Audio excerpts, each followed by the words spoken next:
दिल को छू गई। उन्होंने बताया कि मेरा एक बेटा कमिश्नर है, IRS है, वो मुंबई में सेटल है, और एक बेटा मेरा बहुत बड़ा बिजनेसमैन है जो कि यहाँ द्वारका में सेटल है। वो दोनों अकेले रहते थे पति पत्नी। तो मुझे स्नेह करते थे। तो उन्होंने मुझसे कहा कि चंद्रमणि जी, मेरी ये सारी किताबें हैं ना, आप अपनी लाइब्रेरी में ले जाओ। मैं सर ले जाऊँगा। फिर बहुत देर बात हुई तो उन्होंने मुझसे बड़ी मार्मिक बात कही। तो उन्होंने कहा कि मेरे दोनों बेटे ने कहा है कि डैडी, या तो ये जीते जी इन किताबों को कबाड़ी को या किसी को बेच दो, नहीं तो किसी रोज़ हम दोनों आकर इनको बेच देंगे। ये बात मुझे इसलिए यहाँ पर कहनी पड़ी कि आज अगर 140 किताबें आज आपकी हैं तो मैं आपसे विशेष रूप से माफ़ी चाह रहा हूँ सिंगल साहब से, लेकिन मैं भैया को और इनको विशेष रूप से ये कहना चाहूँगा कि ये जो सारी चीज़ें ना, ये दोनों आप दोनों की बदौलत से है। मैं इस चर्चा को बहुत सारी जगह इसलिए करता हूँ कि इस उम्र के पड़ाव में, जिस उम्र के पड़ाव में आप अगर रचना कर रहे हैं और इन किताबों का प्रकाशन हो रहा है तो माफ़ करें, ये केवल आप दोनों की बदौलत। नहीं, समाज में जितनी विखंडन की स्थिति है, और मैं जब उन वरिष्ठ साहित्यकार का मैंने दर्द सुना तो मेरे पास दर्द नहीं थे और शब्द नहीं। लेकिन आप दोनों की चर्चा ये नहीं कि मैं आपके सामने कर रहा हूँ, मुझे पर किसी भी तरह का कोई दबाव नहीं है कि मैं आपके सम्मुख आपकी चर्चा करूँ या आपकी किसी तरह बड़ाई करूँ। लेकिन सौभाग्यशाली अब आप दोनों हैं कि आपकी कोख से इन जैसे पुत्र का जन्म हुआ, और आप दोनों के संयुक्त कर्म ये हैं कि आपको वंश को चलाने वाली पुत्र वधू के रूप में आप आई, और इस जो सृष्टि की रचना को आप 140 किताबों के रूप में आज आप दे रहे हैं, संभवतः ये दोनों संस्कारित नहीं होते तो शायद हम सभी लोग जो यहाँ साहित्यकार बैठे हैं यहाँ नहीं बैठे रहते।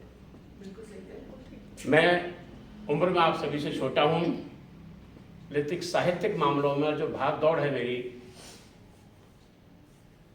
मैं बहुत जगह जाता हूँ और इतना प्रयास भी करता हूँ कि बहुत जगह जाना चाहिए। तो मेरा बुलाने का मूल उद्देश्य विशेष रूप से आपको ये था, और मैंने विशेष रूप से आप दोनों के इसलिए आग्रह किया कि आप दोनों की बदौलत हम यहाँ पर बैठे हैं। अगर आप में इतने संस्कार नहीं होते तो केवल डायरियों के पन्ने पर छप कर रह जाती, केवल डायरियों के बीच ही समा जाती। आज जो इतिहास बनते हुए हम और हमारी आगे आने वाली पीढ़ियां देख रही हैं, तो आप दोनों के शोक कर्मों का फल है, और ईश्वर करे ऐसी संतानें हम सभी को दें। ठीक, मैं ईश्वर से यही आशीर्वाद चाहूँगा आप सभी के लिए, और आप भी उसमें शामिल हैं। अगर आपके परिवार का, आपकी संतानों का सहयोग नहीं होता तो सेवानिवृत्ति के बाद मैं बहुत सारे प्रोफेसर्स को जानता हूँ, मैं बयान नहीं करता, लेकिन ये आशीर्वाद आपके ऊपर भी है, और आपकी संतान भी योग्य हैं जो रिटायरमेंट के बाद आप इतिहास रच रही हैं। तो मेरा मूल रूप से यही कहने का उद्देश्य था कि, और बुलाने का मूल रूप से यही उद्देश्य था कि ये जो कड़ी है, जब तक ईश्वर ने सांसें इनके साथ दी हैं और हाथों में कलम दी है, ये कड़ी टूट ना पाए। इतिहास लिखकर ये इतिहास नहीं लिख रहे हैं, हम जैसे लोग जब साहित्य के हस्ताक्षर, जब संस्मरण लिखते हैं तो निश्चित मानिए उन संस्मरणों में 100% आप दोनों पति पत्नी का जिक्र होगा। उस संस्मरण का मैं नाम लेना नहीं चाहूँगा, वरिष्ठ साहित्य महोदय का, हालांकि वो दुनिया में नहीं रहे, फिर मैं नाम नहीं लेना चाहूँगा, लेकिन ये जो संस्मरण हैं इनकी मैं कई सारी जगह चर्चा करता हूँ आदरणीय डॉक्टर विनय कुमार सिंघल जी के पुत्र और पुत्रवधू के रूप में, कि शारीरिक स्थिति का मैं वर्णन करता हूँ कि वो शारीरिक स्थिति ईश्वर करे अब तो पिछले 3-4 साल से आज बहुत बेहतर स्थिति में मैं आपको पा रहा हूँ। आप किताबों की तरह इतने वर्ष जिए, जितने नंबर पर आपकी किताबें हैं। लेकिन पुनः उस बात को कहूँगा, हालांकि मैं मूल मुद्दे से अलग बोल रहा हूँ, लेकिन मेरा हक है, मेरा अधिकार है, मेरी भावनाएं हैं आपके प्रति, और आपके इन सारी चीज़ों के होने से ही हम यहाँ आ पा रहे हैं कि भला इतने बड़े शहर में बदलते परिवेश में किसके पास कितना समय है। विश्व पुस्तक मेला लगा हुआ है, लोग औपचारिकता बस या किसी भी बस रविवार का दिन होने के कारण अपने आप को बहुत व्यस्त बता रहे हैं कि हमें प्रगति में जाना है, और जा भी रहे हैं।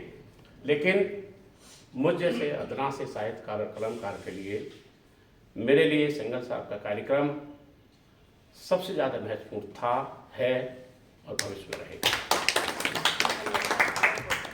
क्योंकि अब मैं ज़्यादा समय नहीं लूँगा, मेरा मन है कि मैं अपनी बात की तरह, मैंने बात में अपनी बात कह दी, लेकिन रचना के तौर पर मैं अपनी दोनों बहनों से और आदरणीय सर से ज़्यादा चाहूँगा कि मैं इस विचार विमोचन समारोह में आप मुझे इजाज़त दें तो आपकी ही रचना का मैं रचना पाठ करूँ, मुझे बहुत अच्छा लगेगा। स्वागत है। और मैं चाहूँगा कि आप इजाज़त भी नहीं देंगे तो मेरा हक और अधिकार भी आपके स्वागत है। कुछ अधिकार अधिकारों से ज़्यादा होते हैं। मैं भावुक हूँ कि मुझे सिंघल साहब ने